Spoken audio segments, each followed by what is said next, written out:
I'm Chika Eloy, and this is a conversation designed for BCD people with BCD people. On this show, we're running through the diverse cultures of talent at BCD Travel, and we're showcasing our most confident self-colleagues. So come on, let's go have some fun as we explore the different functions, spaces, faces, and the complexities across our world of BCD.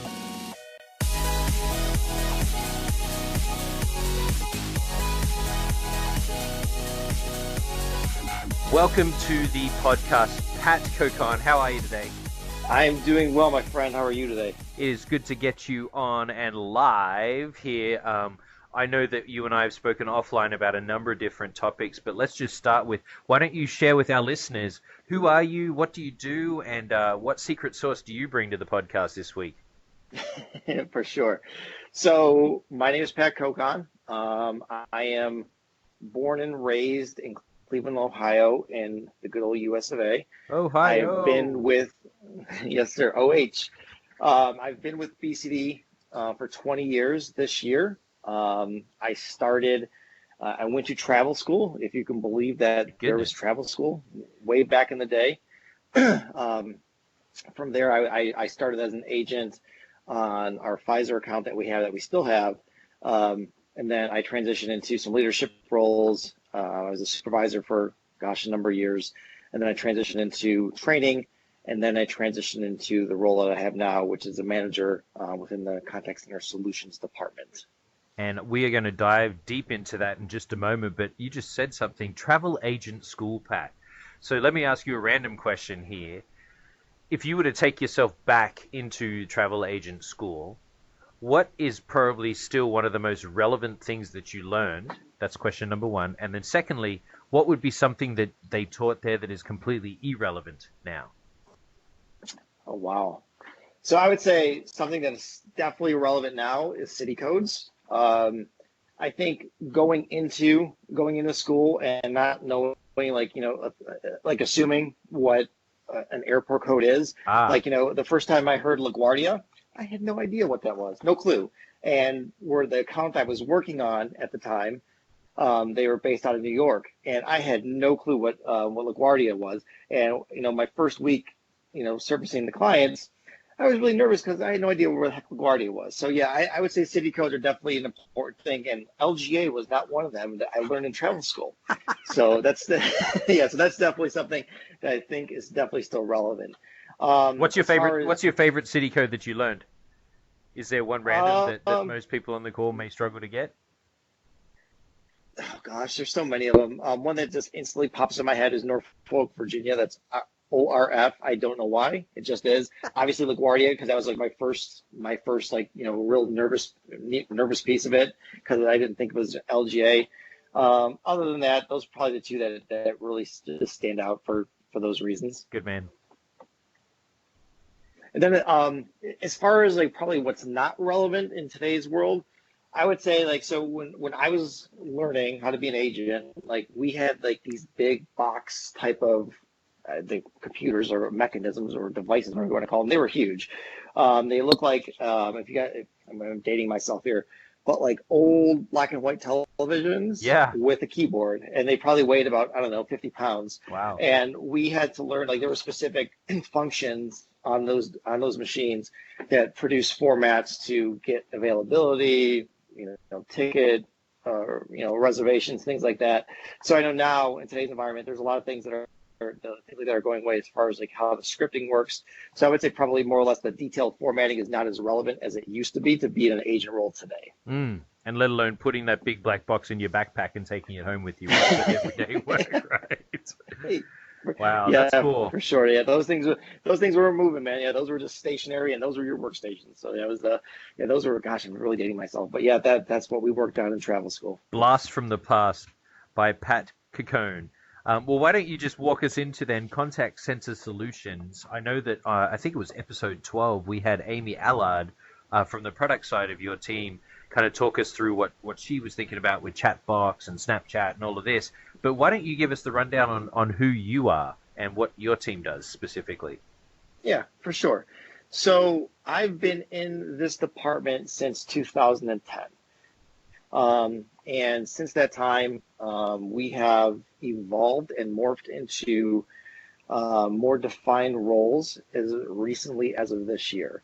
So specifically for my role, I'm on the project management and implementation side of things. So what I typically do now is I will lead implementations for different CCS products and services. So we have different departments within Contact Center Solutions. We have a workforce management team. We have our technical team. We have a reporting team. And what I do is I lead the efforts to coordinate some of the different services that we'll implement. So I'll work with project plans. I will do product demos either internally or externally for clients. I'll do testing. I will provide external and internal updates on Chatter regarding the different implementations that we have going on. So my role has changed over the years, and now it's really geared towards project management and implementations of CCS services.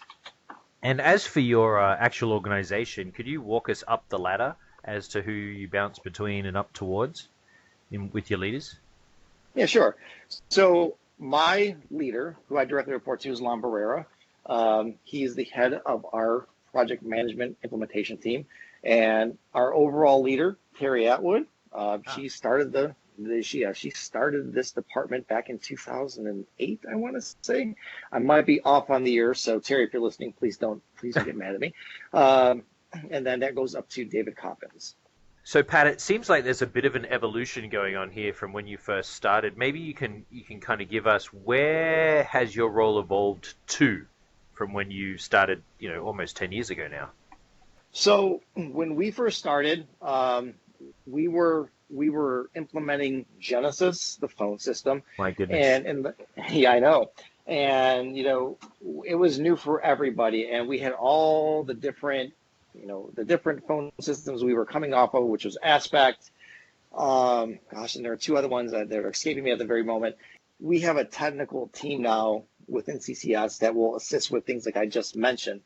That being said, my role specifically, it's evolved into, like I said, project management, to where we're coordinating efforts with all the different resources that we have within CCS to ensure that the products that we're implementing are implemented without a hitch. So we want to make sure that everything goes off without a hitch. We want to make sure everything is smooth.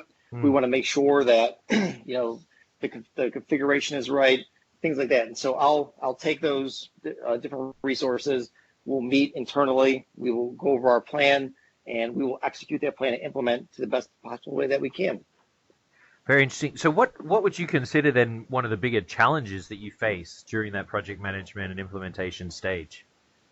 Is it communication? Is it, the technical side of things? What hurts you the most or challenges you the most? So I would say communication has definitely been a challenge. I think where we have fallen short in the past is that the good thing is that we were able to identify our shortcomings. Yeah. And I think with our realignment, we've been able to strengthen that. So in the past, we would miss items where we were not communicating effectively between the different departments within CCS. Now, I think with our detailed plan, we have a better idea of how we're meeting, how we're communicating, what we want to achieve with the project, things like that. So moving forward, leading these type of items. A perfect example is that we just had Deloitte Canada. It was implemented back at the very end of May, and overall, that project from a CCS perspective was very, very successful. We were pretty much in constant communication. We knew what was going on. We knew what to expect, and we executed and implemented our services, I think, very, very well. And this is specific to the US, correct? Or do you have global colleagues too that do similar things across the world? This is global. We are a global organization, so we support NORAM, we support EMEA. I take that back. We support APAC. And eventually, I want to say we will probably get into EMEA. So the different countries we support, the US, Canada, Brazil, Singapore, wow, Hong Kong, Australia, I'm probably missing a couple, but yeah, we have a global reach within our department. And another And big so distinction, yeah, no, Pat, that's very clear. And another big distinction that I think that I would love to have you explain to us is with a lot of the US population moving virtually or remote, how are you dealing with that kind of dance as well? So a good example is for workforce management implementations, we would offer virtual support for anybody that is not sitting in the actual office. So when we first started, when we were going more or less to physical locations like Boise, for example, we would work with the agents directly, the operations management. Now, we don't have as many locations as we once did. So for anybody that's sitting virtually or anybody that really isn't attached to a physical location, we'll just offer virtual support, and that can be via Skype, that can be via Chatter. It's mostly via Skype though, and we will offer it that way. That's great, Pat. And what is your when I hear you speak about certain parts of your role, I've heard your voice kind of increase in passion and excitement. As you look at the changes that are happening now and looking towards the future, what are some of the things that excite you about what you offer to the business with your team? Wow, that's a very loaded question. I would say I think, you know, as we evolve and the technology evolves, it's going to be very interesting to see how our team will be impacted by that, and the different things that are coming down the pike, like agent source, things like that. It's going to be very interesting to see how our team's impacted by that and how we're going to be able to contribute to that. So I'm really excited as far as like the digital vision that we have as a company. Because I really think technology is very cool, and like if we can utilize technology better, and I think we are doing that collectively as a company and the organization, then that really does excite me, and I think our team will definitely have a hand in that. So I'm looking forward to those different things that are coming down the road here, hopefully sooner rather than later.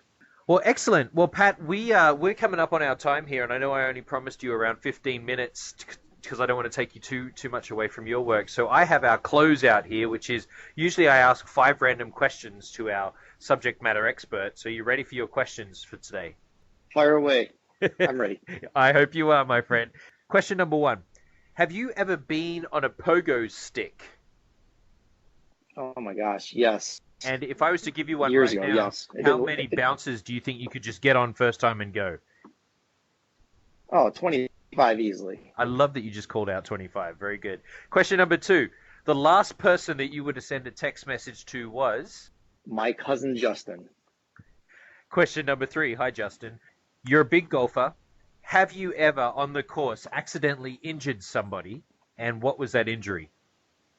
Oh, Chica, you're really putting me on the spot here. Yeah, this is a vivid memory that unfortunately I can't forget. Please walk us through. I was coming on, I don't remember the course, but I do remember the hole. I was coming on 18, par 5, 528 yards. I had about 240 left to get on in 2.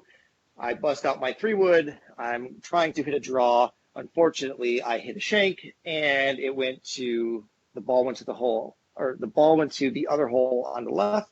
Oops. And it hit somebody in the hand on their cart. So that, unfortunately, I injured them. I did reconcile that by buying them a drink for their injury. Pain. But yeah, pain management. Yes, sir. Well, thank you for sharing. Thank you for sharing. And your final, the 4th question I have for you is: you're looking up in the corner of your room right now, and you see a spider with a red stripe down the back.